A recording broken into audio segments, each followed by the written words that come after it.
Edward Carter, an elderly man, walked into a busy car dealership one chilly afternoon. His old sedan, though reliable, was nearly 10 years old, and he felt it was time for an upgrade. Wearing a worn-out coat and scuffed shoes, Edward didn't stand out in the sleek, high-end showroom filled with flashy cars and well-dressed customers. But he wasn't there to turn heads. He simply wanted a car that suited his needs. As Edward strolled through the dealership, he noticed something problematic. The staff didn't acknowledge him. Despite his interest, no one offered to help. Instead, the salespeople were preoccupied with younger customers who looked like they could afford the most expensive models. One of the salesmen, Ryan Chase, glanced at him. Ryan, with his attitude, quickly turned away when a stylish couple walked in. The whispers among the staff, the dismissive looks, and their overall lack of interest were hard for Edward to ignore. He stood next to a sleek black sedan that had caught his eye, running his hand along its smooth surface, imagining himself driving it.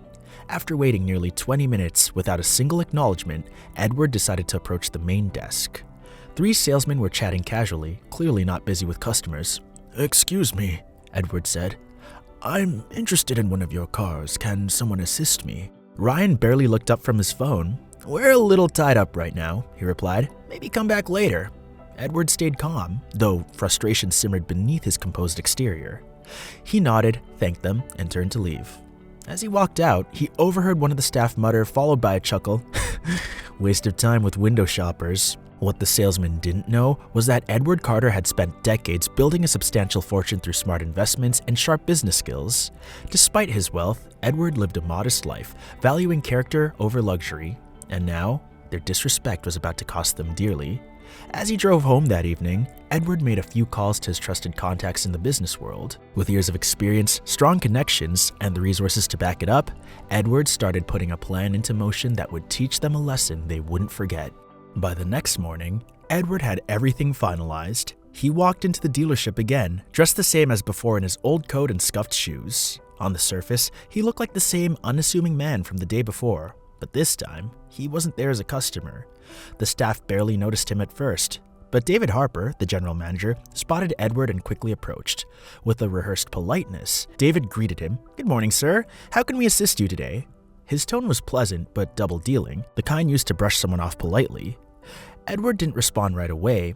Instead, he reached into his coat pocket and pulled out a set of folded documents. He handed them to David. As David unfolded the papers, his confident smile began to fade. His expression shifted from confusion to shock, then panic as he realized what he was reading. What is this?" David stuttered, his voice shaky as he looked at Edward with wide eyes. Edward met his gaze steadily and spoke in a calm but firm tone.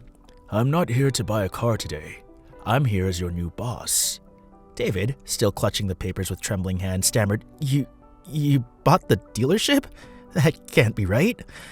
Edward replied, "That's correct. As of this morning, I own this dealership." The once dismissive staff began to realize the gravity of the situation. Their disbelief quickly turned into unease as they recalled their behavior from the previous day. This was no ordinary customer. They had underestimated the wrong man, and now they were about to face the consequences. "As of this morning, I'm the new owner of this dealership, and things are about to change." Edward's voice was calm, but carried a firm authority that made everyone stop and listen. Those who had laughed at him the day before now looked visibly uncomfortable. Ryan Chase, the slick-haired salesman who had been so dismissive, shifted nervously, his smug expression replaced by pure dread. Edward turned to address the entire team. "Yesterday, I came here as a customer. I was ready to buy a car, but instead of respect, I was ignored and judged, based entirely on my appearance. You assumed I wasn't worth your time. That was your mistake." No one dared to say a word as Edward continued, "From today, this dealership will operate differently. There will be no room for arrogance or discrimination. Every customer, no matter how they look or what you think they can afford, will be treated with dignity." Edward shifted his focus to the general manager, David Harper. "And that starts with leadership. David, you're fired." David's face turned pale. "Fired? You can't be serious," he stuttered.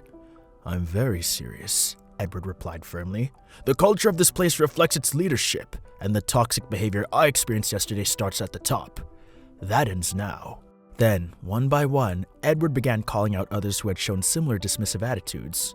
Ryan Chase was next.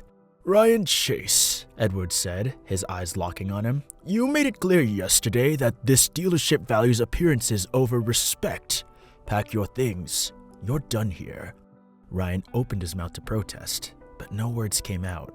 He knew there was no point. With his head down, he slowly walked toward the back to gather his belongings.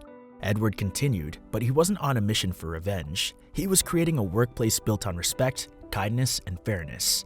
Employees who had been openly rude or dismissive were either let go or given strict warnings to change their behavior immediately.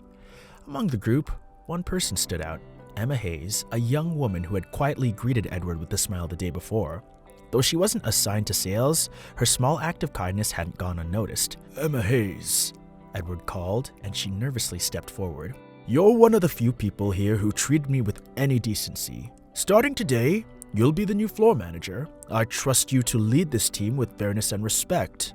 Emma's eyes widened in surprise. Me? But I've only been here 6 months, she stammered. Edward smiled gently. I'm not interested in how long you've been here. I'm interested in the kind of person you are. Congratulations, Emma. The remaining staff, visibly shaken, started to realize Edward's intention wasn't just to punish. He was there to rebuild. Addressing the team once more, his tone was firm, but calm.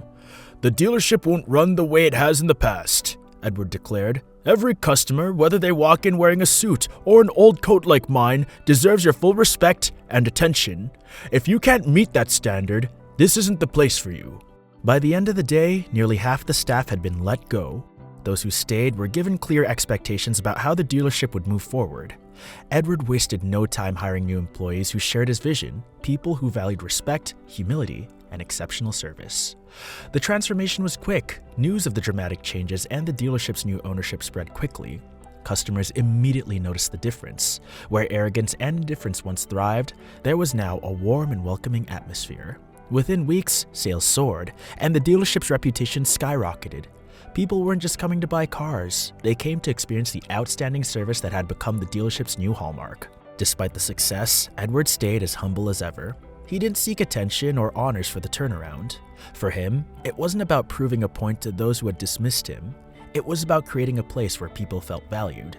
One afternoon, as Edward walked through the showroom, Emma approached him hesitantly.